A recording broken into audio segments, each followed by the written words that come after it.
Bueno, mira, vamos con este problema que es el número 8 en la guía, ¿listo? Te dice que tenés tres cargas que están colocadas en un triángulo equilátero y bueno, cada una tiene su valor de carga. Q1 vale 5, Q2 vale, Q3 vale menos 5 y Q2 vale menos 3, perfecto. Ahora, ¿qué te dicen? Te dicen que debes calcular la fuerza resultante en la carga 2 y el valor de la aceleración luego de que ya la partícula ya no esté en equilibrio. Entonces, ¿qué debemos hacer? Lo primero que debemos hacer es que nos paramos en Q2, ¿bien? Y miramos los signos. Debes aprenderte lo siguiente. Si dos cargas son de igual signo, entonces se van a repeler, se van a alejar. Pero si son de diferente signo, ellas se van a atraer. Entonces yo miro a Q2, ¿qué le pasa con Q1? Si Q2 es negativa y Q1 es positiva, entonces Q2 se va a venir hacia acá, ¿cierto? Se van a atraer. Pero estoy mirando qué le pasa a Q2. Entonces, si Q2 es negativa y Q1 es positiva, Q2 hace esto, se viene hacia Q1, porque tienen diferentes signos. Entonces, esta es la fuerza que la carga 1 le genera a la carga 2. Ahora, ¿qué pasa? ¿Qué le pasa a Q2 con respecto a Q3? Entonces, si Q2 es negativa y Q3 es negativa, tienen el mismo signo, entonces Q2 se va a alejar, ¿cierto? Se viene hacia acá, porque tienen la misma carga. Entonces esta es la fuerza que 3 tienen 2. Perfecto. Entonces así colocas las fuerzas. Ahora, ¿qué es lo primero que hay que hacer para poder calcular la fuerza resultante? Entonces nosotros sacamos las componentes. Es decir, voy a sacar las componentes de esta fuerza y de esta fuerza. Pero primero debo conocerlas. Entonces, ¿cómo la calculo? Por ejemplo, la fuerza 3 en 2. Entonces simplemente aplico la fórmula. Yo sé que la fuerza electrostática es la constante electrostática, las cargas que intervienen Q1 y Q2 sobre el radio. ¿Cómo lo hago acá entonces? La fuerza 3,2 va a ser la constante, que es 9 por 10 a la 9, por el valor absoluto de la carga 3, ¿cierto? La carga 3, porque es 3 y 2, la carga 3 por la carga 2 sobre la distancia que la separa. Entonces, ojo, la distancia tiene que estar en metros. Aquí me la dan en 5 centímetros. Esos 5 centímetros yo debo pasarlo a metros. ¿Cómo lo hago? 5 centímetros, abro factor de conversión. Un metro tiene 100 centímetros. Y eso me da, esa división me da 0,05. Perfecto. Entonces ya tengo la distancia que la separa en metros. Hago esa operación y me doy cuenta de que la fuerza 3 en 2 es 54 newtons. Perfecto. Ahora, voy a calcular la fuerza 3 en 1. Yo supongo que como es un triángulo equilátero, ¿cierto? Todo es lo mismo, las fuerzas deberían ser iguales. Sin embargo, la calculo para ver si me da el mismo valor. Entonces, constante K sigue siendo igual, ¿cierto? La constante K sigue siendo igual, 9 por 10 a la 9. Ahora, si es 1 y 2, entonces la carga 1 por la carga 2. La carga 1 vale 5 micro. Ahora, acá, bueno, antes de seguir quiero aclarar una cosa. Esto es 5 microcoulomb, ¿cierto? Si yo quiero escribirla en coulomb, entonces eso es tener 5. Micro significa por 10 a la 6 coulomb. ¿Listo? Porque las cargas deben estar en coulomb. Entonces debes hacer el factor de conversión. Micro significa por 10 a la 6. Si te llega a salir nano, es 5 por 10 a la 9. Si te sale mili, es 5 por 10 a la 3. Si te sale, no sé, creo que hay otro que es nano. Bueno, esos valores tenés que conseguirlos en las tablas. Si es hepta, creo que es 5 por 10 a la 12. En este caso es micro, entonces es 5 por 10 a la 6. Listo, micro significa 10 a la 6. Por eso acá aparece 10 a la menos 6, perdón, 10 a la menos 6. Micro es 10 a la menos 6. Mira, te copié el factor de conversión. Listo, cuando ya copio el factor de conversión y las cargas están bien escritas, entonces abajo va la distancia que las separa al cuadrado, hago la operación y me da que esa operación me da 54 newtons, toda esta operación. Ya tengo el valor de las fuerzas. Ahora debo sacar las componentes, entonces yo saco este triángulo, mira. Saco la fuerza 3 en 2. Esta fuerza que está acá, la dibujé acá, mira, la saqué. Entonces yo me doy cuenta que esa fuerza 3 en 2 va a tener una componente en el eje X y una componente en el eje Y, que es lo que yo pinté acá. Esa fuerza 3,2 tiene una componente en el eje X y una componente en el eje Y. ¿Que de cuánto es el ángulo? Entonces vos te das cuenta que esta fuerza tiene el mismo sentido de esta línea. ¿cierto? Y que entre esta línea y la horizontal hay un ángulo de 60. Luego, entre esa fuerza que tiene el mismo sentido de la línea y una horizontal, va a haber un ángulo de 60, ¿cierto? Por eso acá escribo un ángulo de 60. Ahora saco las componentes en el eje X y en el eje Y. Entonces yo sé que el eje X trabaja con coseno.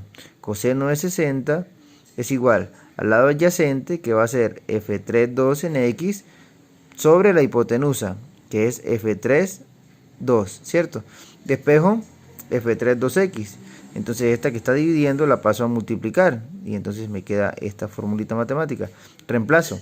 F3,2 ¿cuánto vale? Ah, F3,2 vale 54 newtons, ¿cierto? 54 por coseno de 60. Y me doy cuenta que la fuerza 3,2 en X tiene un valor de 27. Ahora miro qué signo es, si suma o si resta, ¿cierto? Entonces yo me doy cuenta que está en el sentido X negativo. La componente de F3,2 en X es X negativo. Entonces por eso acá le puse un menos. Bien. Hago lo mismo para calcular la componente en el lado opuesto, que es la del seno, ¿listo? Entonces yo tengo que, para calcular el lado opuesto, trabajo con la función seno. Entonces seno de 60 es F3,2y. F3,2y sobre la hipotenusa, que es F3,2.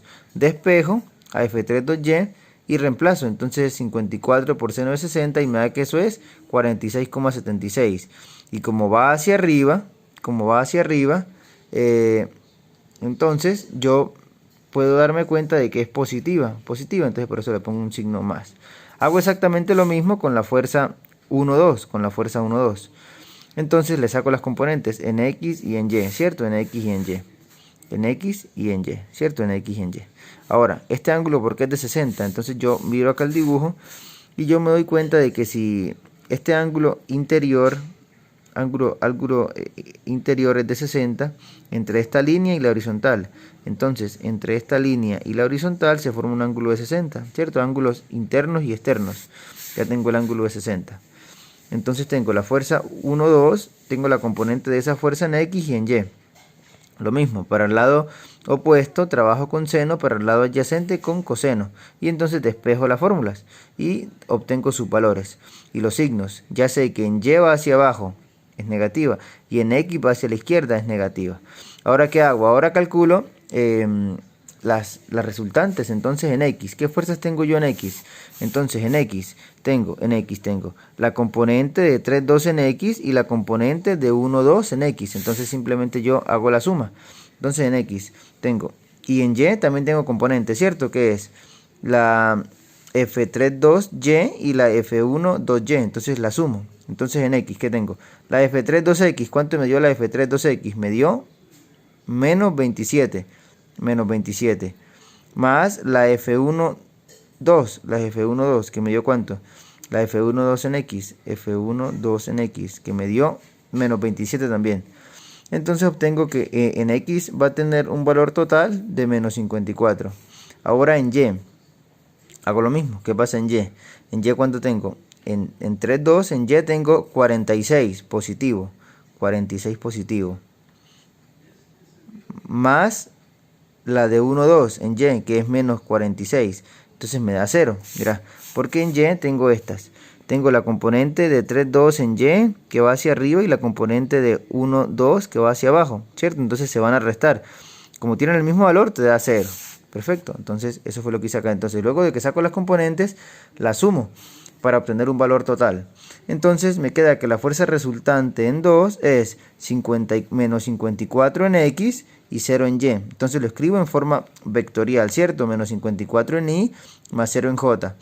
Ahora, si yo quiero calcular su magnitud, su valor, entonces simplemente le saco la raíz y cada término lo elevo al cuadrado. Entonces menos 54 al cuadrado más 0 al cuadrado, y eso me da que la fuerza resultante tiene un valor de 54 newtons. Ahora, ¿cómo calculo yo la dirección? Entonces la dirección es muy simple. La dirección la calculas teniendo en cuenta tangente a la menos 1 de la resultante en Y sobre la resultante en X. ¿Listo? Resultante en Y sobre la resultante en X.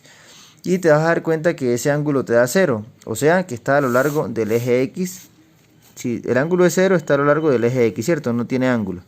Por eso ahí te la pinté. Entonces, estos problemas que los que vos tenés que saber sacar, las fuerzas y las componentes. Luego sumas las componentes y sacas una componente total en X, una componente total en Y, y luego aplicas la fórmula de la raíz, ¿cierto? Y la tangente para el ángulo. Ahora, con el valor de la fuerza resultante, vamos a calcular la aceleración, ¿cierto?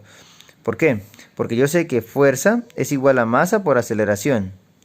Por allá de física, no sé, esa de física de décimo. Eso de las leyes de Newton. Fuerza es igual a masa por aceleración. La fuerza, como es para la carga 2, entonces la fuerza resultante en 2 va a ser igual a la masa 2 por la aceleración. El problema te dice que la masa es de 50 gramos, pero siempre debe estar en kilogramos. Entonces la pasamos a kilogramos. Perfecto. Y reemplazamos los datos. Despejamos la aceleración. Al reemplazar me doy cuenta que tengo una aceleración de 1080 metros sobre segundos cuadrados. Entonces revisarlo y me comentabas cualquier duda.